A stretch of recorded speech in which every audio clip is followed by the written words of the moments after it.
Brighton Mudadi is halfway through a 2-year sentence for housebreaking. He'll be lucky to leave prison alive. His 28-year-old body has all but withered away, ravaged by tuberculosis. Fellow inmates help him wash. Brighton's stomach can't hold what little food there is, and there's no medication. This is a normal day in Zimbabwe's hellish prison system. Brighton's lost control of his bodily functions, says this cellmate. He just soils himself even when he's awake, he says. This footage was secretly recorded at a prison in Beitbridge, just over the border from South Africa. Zimbabwe's economic collapse has left the prison service at the bottom of a very long list of priorities for the new power-sharing government. The conditions of the prisons of Zimbabwe are dire.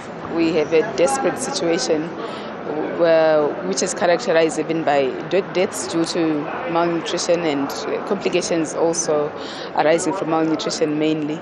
The Zimbabwe Prison Service is not presently in a capacity to meet the needs of the prisoners that are kept by the service. There's almost nothing for prisoners to eat. Occasionally there might be some meat, but normally it's maize meal with no nutritional value. Inmates survive on food brought in by relatives. There are 55 jails in Zimbabwe. The country's prisoner rehabilitation charity says that behind those walls, 20 inmates a day are dying. The Deputy Agriculture Minister designate spent a month in jail on sabotage charges before being bailed last month. Roy Bennett describes his experience as harrowing. Well, those pictures you saw are very real, if not they rather conservative pictures. The conditions in the prison I was in, Mutare, there are far worse images than that.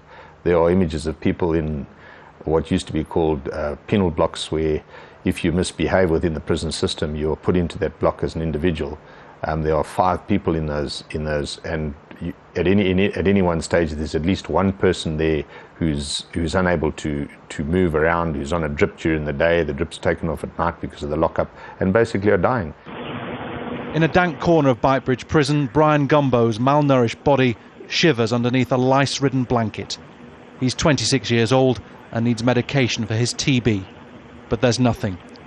He's got 12 months of his sentence left to serve, but no one is sure how long he's got left to live.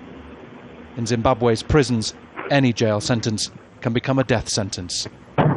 Bernard Smith, Al Jazeera.